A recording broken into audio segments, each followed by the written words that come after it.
दोस्तों नमस्कार। मुंबई से निकलकर आपको कोकण के सैर पर लिए चलते हैं। कोकण का जिक्र इसलिए क्योंकि महाराष्ट्र का एक त्योहार महाराष्ट्र के जनमानस के दिलो दिमाग में रच बस गया है, जो प्रतिवर्ष 10 दिनों तक पूजा अर्चना नागरिक अपने आराध्य देव भगवान गणेश की करने में व्यतीत करते हैं। मुंबई में काम करने वाले कोकण के हजारों नहीं लाखों लोग हैं जो 10 दिनों का त्योहार मनाने अपने गांव यानी कोकण के लिए रवाना हो जाते हैं। और यही वजह है कि ट्रैफिक विभाग इस रास्ते का और बेहतर इंतजाम करने की लगातार प्रयास करते हैं। इस बात से आपके जहन में ये सवाल कौन रहा होगा कि इसमें नई बात क्या है। जी बात नहीं, 2 दशक होने के करीब है हम एक रास्ते का जिक्र कर रहे हैं जो 2 दशक बीत जाने के बाद भी आज तक उसका काम खत्म नहीं हुआ है, जिसकी वजह से आज तक इस मार्ग में हजारों नागरिक दुर्घटना का शिकार बन गए हैं। बात यहीं खत्म नहीं होती। यह मार्ग जबकि पूरी तरह से अभी बना नहीं है, पर अधूरे रास्ते की मरम्मत के लिए महाराष्ट्र सरकार के खजाने से करोड़ों रुपए खर्च हो जाते हैं। लेकिन इससे सरकार क्या सबक लिए यह मत पूछे, क्योंकि इस मार्ग पर कौन से मटेरियल से मरम्मत होती है यह जांचने और देखने वाला कौन है और वह क्या जांचता है, इस बात की कोई जानकारी नहीं है। आप किसी भी मौसम में इस मार्ग से सफर कर ले, अगर गड्ढा नहीं मिला तो आप इस मार्ग को भूल जाएंगे। अब इस मार्ग की पहचान ही गड्ढा बन गई है। आज मुंबई गोवा मार्ग का जिक्र इसलिए हो रहा है कि महाराष्ट्र के एक नेता है जिनका सड़क निर्माण में पूरे भारत में ख्याति फैली हुई है, जो भारत में हजारों किलोमीटर का सड़क निर्माण करवा चुके हैं, जिनका नाम इतिहास में दर्ज हो चुका है। जी हाँ, हम बात कर रहे हैं नितिन गडकरी साहब की।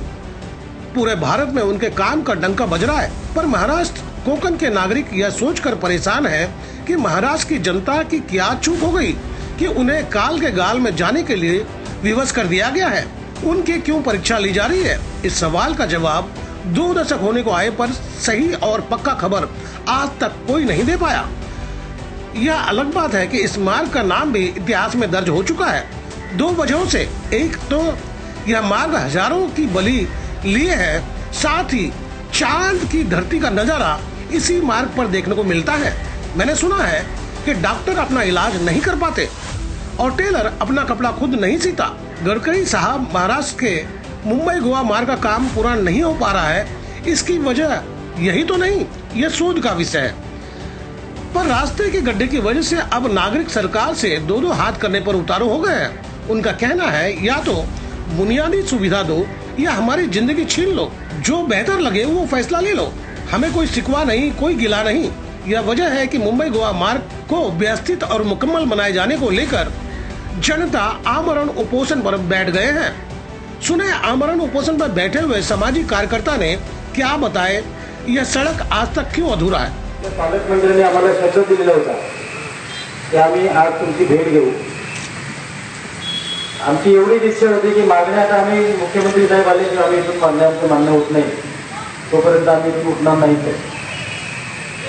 पण बोलायला मला व्यवस्थित वाटत नाहीये की स्वतः पालकमंत्री साहेब इथे येऊन 10 मिनिटाची भेट आपल्या मुलांची घेऊ शकले नाही। आम्ही त्यांची मुलंच आहोत की पालकमंत्री आणि आम्ही त्यांचे पाल्य आहोत। आपल्या पालकमंत्री आहेत ते, आम्ही त्यांचे पाल्य आहोत, आम्ही मुलं समान आहोत। जर ती हेलिकॉप्टरनी उडून जायची काय गरज होती? 10 मिनिटं आम्हाला भेटून इथून जाऊ शकत नव्हतो, म्हणून आम्ही त्यांचा निषेध करतो आणि पालकमंत्र्यांच्या राजीनाम्याची आम्ही मागणी करतो।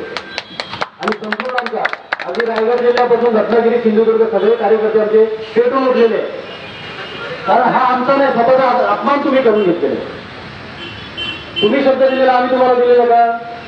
जर तुम्ही शब्द देऊन आज पाळत नाही तर आम्ही तुमच्यावरती कुठल्या बाबतीत विश्वास करायचा तुम्ही साहेब सांगा। एवढंच आमचं मत है, म्हणून आम्हाला चर्चा नहीं करायची। फिलहाल यह आमरण अनशन का नतीजा क्या निकलता है यह देखने वाली बात होगी। कहीं कोकण के नागरिकों को आश्वासन का झुंझुना पकड़ाकर शांत करते हैं या सालों से अटके हुए मुंबई गोवा मार्ग को पूरा किया जाता है, यह देखने वाली बात होगी।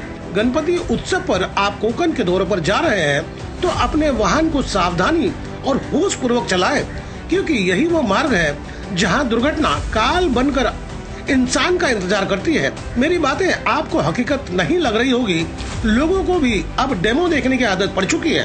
खैर, आप नहीं मानते तो सड़क कितना खस्ता हाल है इसका डेमो प्रस्तुत है, आप देखिए। रास्ते में गड्ढा है या गड्ढों में रास्ता, या आप तय करें। तो दोस्तों, आपको मेरी खबर बेहतर लगी हो तो लाइक करें, सब्सक्राइब करें और बेल आइकन दबा दें। अब हमें कोई सुझाव देना चाहते हैं तो कमेंट बॉक्स पर लिख भेजें। तो गोपाल साहब को दीजिए इजाजत, हम जल्द दूसरी खबर के साथ हाजिर होंगे।